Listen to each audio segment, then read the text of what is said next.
What's up, family?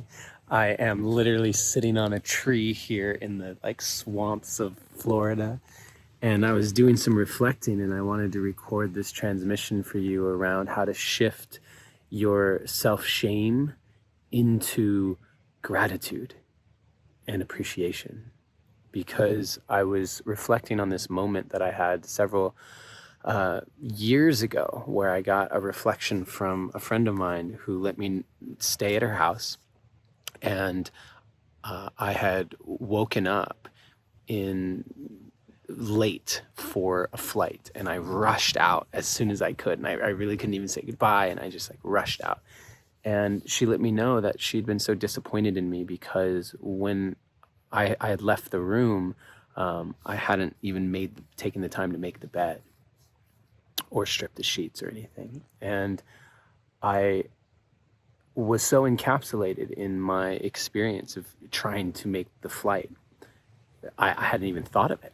It's not like I intentionally didn't do it. I just didn't even think about it because I was so wrapped in my own world. And I felt such shame about that. And as I was sitting here, I can actually still tap into that feeling of being ashamed of myself for how I showed up. However, since that moment, and because I didn't even know that I had done it, right, until she let me know about it a couple months later. And since the moment she let me know that, for the last several years, I am now the person who leaves the space better than I even found it. Whether that's making the bed or stripping it, or showing up with a gift, or leaving a thank you card, or just whatever it is, wanting to be the guest that leaves it better than I even found it, and brings joy and love into the space even when I leave, and I leave behind the traces of love.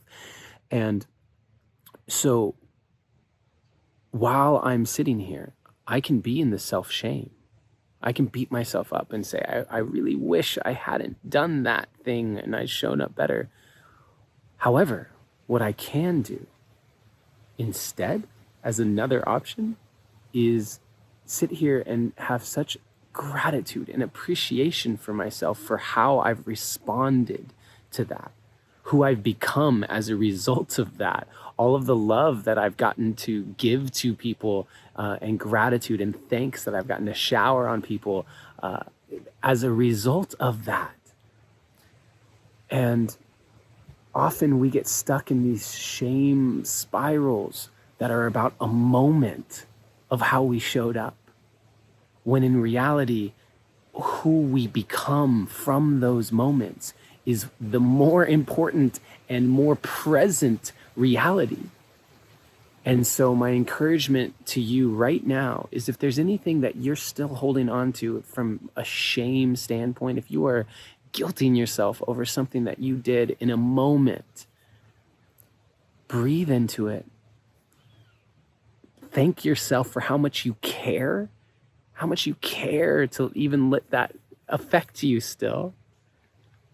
And then have gratitude and appreciation for yourself for how you've responded, who you've become from that lesson that you learned. You deserve that. You're worth that. Let it go. Forgive yourself. Appreciate yourself. That is self-love. We do that over and over and over again, and we build a relationship with ourselves where we can forgive, and we can learn, and we can grow, because that's what it means to be human. Thanks for being human. Thanks for being a part of this tribe. I want to remind you that always, in all ways, you are seen, you are heard, and you are loved. Blessings.